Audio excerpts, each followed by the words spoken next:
ഇന്ന് നല്ലൊരു നാടൻ മീൻ കറിയുടെ റെസിപ്പിയാണ്. ഇത് ചെറിയ കൊഴിയാള മീനാണ്.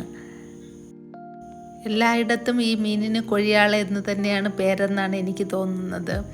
ഇങ്ങനെ കുറച്ച് കൂടുതലായിട്ടൊക്കെ മീൻ കിട്ടുമ്പോൾ നിന്ന് കട്ട് ചെയ്യുന്നതിനേക്കാളും ഇരുന്ന് സ്വസ്ഥമായിട്ട് കട്ട് ചെയ്യാനാണ് എനിക്കിഷ്ടം. ഈ ഒരു കത്തി കണ്ടോ, തേഞ്ഞ് തീരാറായ കത്തിയാണ്.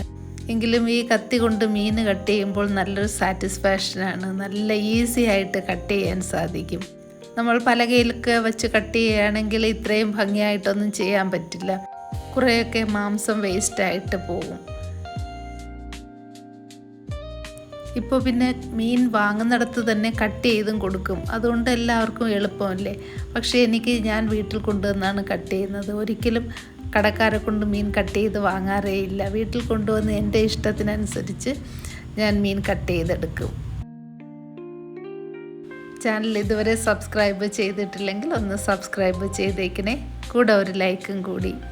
മീൻ കട്ട് ചെയ്ത് കഴിഞ്ഞു. ഇനി ഇത് നന്നായിട്ട് കഴുകിയെടുക്കണം. കഴുകിയെടുക്കാനായിട്ട് കുറച്ച് ഉപ്പും ഒരല്പം വിനീഗറും കൂടി ഒഴിച്ച് കഴുകിയാൽ നല്ലതാണ്. വിനീഗർ ഇല്ലെങ്കിൽ ഒരല്പം നാരങ്ങ നീര് ചേർത്ത് കഴുകാം. ചാളവർഗത്തിൽപ്പെട്ട മീനിൽ ധാരാളം ഈ ഉലുമ്പ് എന്ന് പറയുന്ന ഒരു കാര്യമുണ്ട്. ഇതിൻ്റെ പുറത്തുള്ള ഒരു ഓയിലി ആയിട്ടുള്ളൊരു ഭാഗം, അത് ഉപ്പൊക്കെ ഇട്ട് കഴുകിയാലേ അത് പോവുകയുള്ളൂ. ഉപ്പിട്ട് 1-2 പ്രാവശ്യം കഴുകിയ ശേഷം കൂടുതൽ വെള്ളത്തിൽ കൂടുതൽ പ്രാവശ്യം കഴുകിയെടുക്കണം. കഴുകിയെടുത്ത മീൻ വെള്ളത്തിൽ തന്നെ ഇട്ട് വയ്ക്കാം. ഇനി നമുക്കിതിൻ്റെ മസാല റെഡിയാക്കണമല്ലോ. അതിനായിട്ട് മല്ലിപ്പൊടിയും മുളക് പൊടിയും മഞ്ഞൾപ്പൊടിയും കൂടി വറുത്തെടുക്കുകയാണ് ചെയ്യുന്നത്. അതിൻ്റെ കൂടെ ഒരല്പം ഉലുവാപ്പൊടി കൂടിയിട്ട് വറുത്തെടുക്കാം. ഉലുവ വറുത്ത് പൊടിച്ചതാണെങ്കിലും ഇതിൻ്റെ കൂടെ ഇട്ട് ചൂടാക്കിയെടുക്കാം. ഇനി ഇതിനാവശ്യമായിട്ടുള്ള തേങ്ങ വേണം. 1 മുറി തേങ്ങ എടുത്തിട്ടുണ്ട്. 3/4 കിലോ മീനുണ്ട്. ഈ തേങ്ങ ഈ ചൂടായിരിക്കുന്ന മസാലയിലിട്ടൊന്ന് മിക്സ് ചെയ്തെടുക്കാം.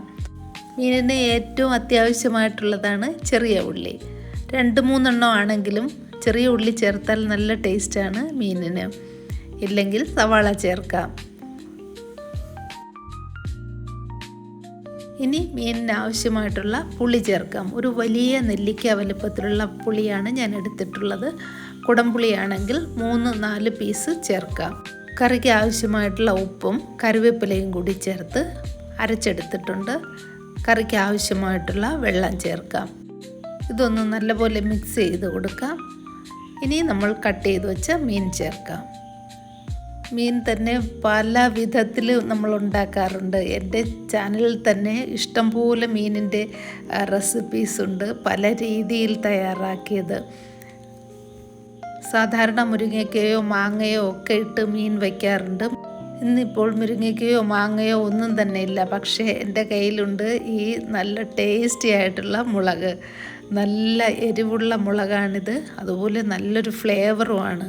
എരിവ് കൂടുതലുള്ളത് കൊണ്ട് ഞാനിത് എന്തായാലും കട്ട് ചെയ്യുന്നില്ല.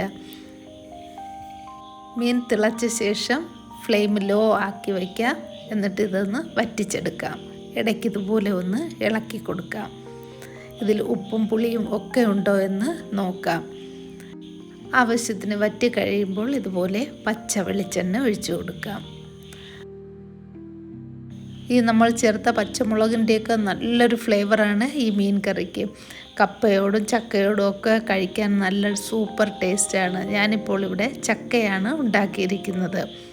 ചക്കയ്ക്കും ഈ പച്ചമുളക് തന്നെയാണ് ഞാൻ അരച്ചിരിക്കുന്നത്. അതുകൊണ്ട് ചക്കയ്ക്കും ഒരു പ്രത്യേക ഫ്ലേവറുണ്ട്. കുറച്ച് ചോറും ഈ ചക്കയും മീനും മാത്രം മതി വയറ് നിറയെ കഴിക്കാൻ സാധിക്കും. രാവിലെയോ ഉച്ചയ്ക്കോ വൈകിട്ടോ ഏത് സമയമാണെങ്കിലും ചക്കയും മീനും സൂപ്പറാണ്. വീഡിയോ നിങ്ങൾക്ക് ഇഷ്ടമായെങ്കിൽ ലൈക്ക് ചെയ്യുക, ഷെയർ ചെയ്യുക, കമൻറ്റ് ചെയ്യുക, സബ്സ്ക്രൈബ് ചെയ്യാൻ മറക്കരുത്. വീണ്ടും പുതിയൊരു വീഡിയോയിലൂടെ കാണാം. Thank you for watching mother's cooking lab.